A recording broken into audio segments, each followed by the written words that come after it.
Sahabat MKTV, Anda masih menyimak dan menyaksikan kami dalam program Sahabat Peduli Persembahan DT Peduli. Saya masih bersama dengan Pak Taufik Hidayat dari DT Peduli dan juga Mas Igo Suhendri, juga ada Dr. Romi Al-Saladin dari PT Astellas. Kita masih ngobrol-ngobrol tentang kegiatan PT Astellas bareng-bareng dengan DT Peduli. Tadi sudah diawali dengan pengadaan air bersih di daerah Parung Panjang. Nah, setelah itu follow up-nya seperti apa dan mungkin bisa digambarkan juga oleh Dr. Romi ya, respon masyarakat bagaimana? Masih Mas Igo mungkin ya, atau Dr. Rami dulu? Ya, jadi selain itu juga saya lanjutkan yang tadi. Selain itu juga kita kan kita juga ada pengembangan musola juga. Terus yang terakhir mungkin kemarin itu adalah kita ada bangun MCK dan juga sumur bor. Ya, untuk masyarakat daerah Tenjo ya, waktu itu ya, daerah Tenjo.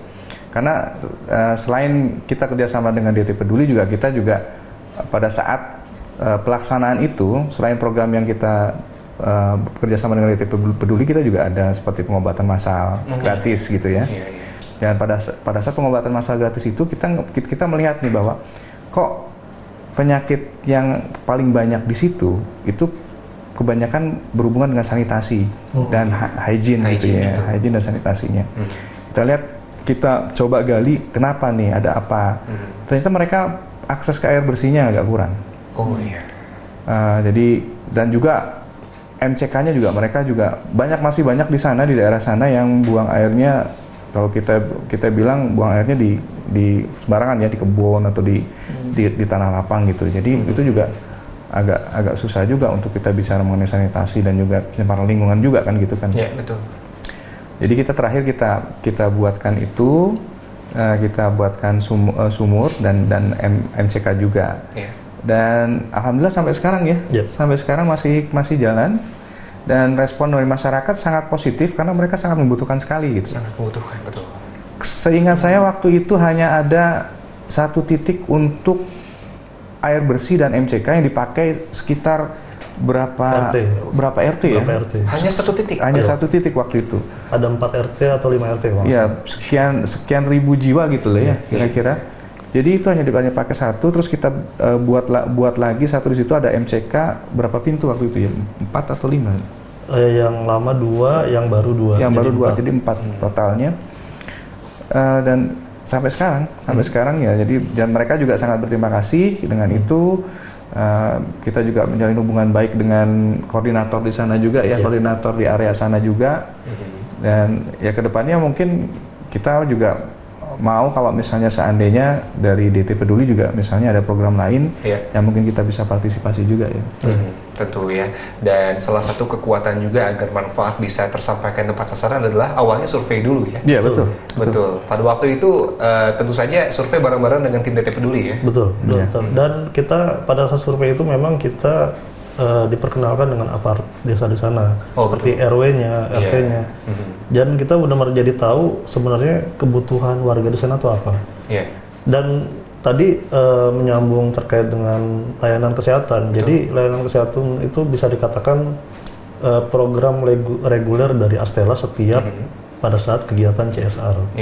Gitu. Kita selalu adakan itu. Itu bisa dikatakan tuh paket kita lah. Sudah sepaket ya.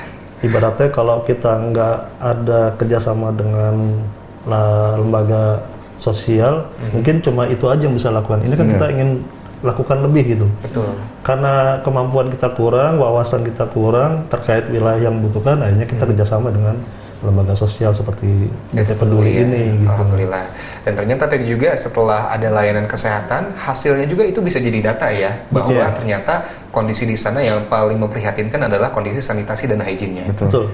Nah, satu hal yang membedakan nih, mungkin saya perlu sampaikan, yang membedakan lembaga sosial lainnya dengan DT Peduli adalah ketika kita buatkan suatu sumber air bersih dan MCK, di situ DT Peduli itu dia memberikan kayak semacam tanggung jawab untuk maintenance-nya kepada warga sekitar.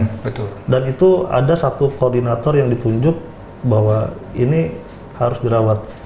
Dan ternyata bentuknya seperti apa? Mereka supaya mempunyai rasa memiliki dengan fasilitas itu, akhirnya mereka diberikan beban seperti kayak infak mungkin per kepala keluarga Rp5.000 Betul. per bulan. Walaupun nggak besar, tapi Tidak memberatkan. dengan mengeluarkan itu mereka jadi ada tanggung jawab. Oh, ntar kalau nggak di ini jadi nggak terawat lagi nih. Dan itu terjadi di lembaga sosial sebelumnya.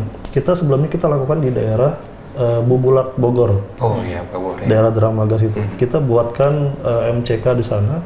Ternyata pada tahun berikutnya ketika kita mau melakukan CSR lagi, kita coba tanyakan gimana kondisi MCK yang kita buat kemarin. Ternyata sudah nggak berfungsi. Subhanallah.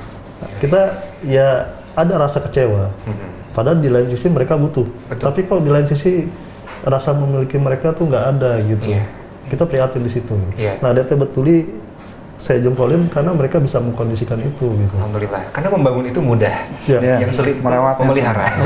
Merawat yang susah. Itu dia ya, alhamdulillah. Tadi juga sempat dapat bocoran dari Pak Taufik ya, selain hal-hal yang berkaitan dengan sanitasi, lingkungan dan hal sebagainya, sempat juga membangun sekolah dan juga musola ya betul. Iya. Mungkin renovasi. Renovasi Kalau lebih dari tepatnya awal ya. mungkin belum. Iya, memang kondisi awal ketika disurvei seperti apa kondisinya? Kondisi sebelum disurvei itu kerusakan majornya itu adanya di atap. Atapnya itu udah tinggal rubuhnya doang. Di daerah mana itu Pak? Itu daerah Tinjo juga. Masih di sana juga? Jadi di kecamatan Tinjo, cuman kita 3 kali di RW yang berbeda. Iya. Jadi memang kita udah 3 kali itu tetap di kecamatan Tinjo gitu. Cuman di titik-titik yang berbeda karena memang mereka sangat luas dan semuanya hampir sama kondisinya seperti itu. Masya Allah. Jadi memang kalau memang kita bisa bantu titik-titik, hampir semua titik yang ada Tinjo pun nggak masalah gitu, yang penting mereka bisa terbantu. Gitu. Alhamdulillah ya. Dan bagaimana ini bisa digulirkan juga nih dokter untuk merenovasi kelas-kelas atau sekolah dan juga musola? Ada semacam tanggung jawab seperti apa sehingga PT Astelas tertarik juga nih untuk melakukan hal itu? Ya, jadi kita lihat kan yang paling dibutuhkan masyarakat di sekitar sana tuh apa gitu. Dan itu yang bantu untuk melihat secara realnya di lapangan DT Peduli dan DT Pedulinya. Iya. Jadi kita akan misalnya kita akan kerjasama dengan DT Peduli gitu, DT Pedulinya bilang oke, ini daerahnya ini, terus kemudian mereka bawa proposal ke kita, mereka ada survei dulu sebelumnya, terus kemudian mengajak tim dari Astelas, biasanya Pak Igo yang jalan biasanya. Iya. Ya, yang jalan, oke, terus kemudian Pak Igo kasih laporan, oke, ini seperti ini keadaannya. Karena apa? Dari kami sebagai perusahaan, kita akan melihat apa sih yang manfaat terbesar yang kita berikan kepada masyarakat di sana. Iya. Karena seperti tadi, kita kasih, terus kemudian hanya berfungsi singkat, kemudian tidak bermanfaat, kan sayang gitu. Tidak sustain. Iya, jadi kita kasih yang memang benar-benar bermanfaat dan juga masyarakat bisa menggunakan dengan maksimal gitu. Dan waktunya yang panjang manfaatnya gitu, nggak sesaat. Dan kalau waktunya panjang, selama itu juga dimanfaatkan, pahalanya juga senantiasa. Ya, insya Allah, amin. Harapan Insya Allah. kita itu sebenarnya. Insya Allah. Jariah. Itu yang tidak kalah penting soalnya ya. Jadi kalau zikri kita memang ada tim program khusus ya, yang memang diamanahkan untuk asesmen, mengetahui titik-titik itu, dan harapannya menjadi sebuah program-program yang monumental, program-program yang menghasilkan monumen-monumen, dan memang mustahil tidak harus jadi mujaki, tapi boleh jadi munfik. Ya. Jadi berinfak itu walau dengan hanya sebutir kurma. Sebagai rasa memiliki ya, kita akan wujudkan itu dan di bawah tim program. Intinya perusahaan core-nya kan sebetulnya di PT Farmasi ya. Jadi monggo nanti ada timnya Kang Ego, tapi kita core kompetennya di lembaga infak sedekah, Jakarta Infak Sedekah, dan ini perusahaan lanjut saja gitu.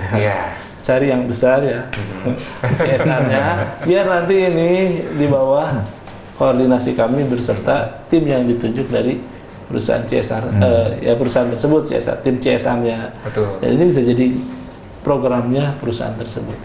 Jadi sama-sama kita fokus di sini, ini nyari ini untuk kebermanfaatan bersama. Betul. Nah, itulah hikmah berjamaah ya. Hikmah berjamaah dan bersinergi. Nah, itu dia ya. Sekarang memang zamannya berkolaborasi dan bersinergi, sahabat MI. Kalau gerak sendiri-sendiri kayaknya susah ya, dan manfaatnya tidak terlalu berimpact besar. Tapi jika kekuatan-kekuatan kebaikan dikumpulkan dan disinergikan, tentu manfaatnya akan lebih besar. Dan tadi selama hal itu dimanfaatkan, insya Allah akan senantiasa mengalir pahalanya. Kita masih ada satu segmen lagi. Saya ingin tahu nih harapan dari masing-masing lembaga, baik itu dari DT Peduli maupun dari PT Astelas terkait kerjasama yang selama ini dibangun. Tetap bersama kami dalam Sahabat Peduli Persembahan DT Peduli.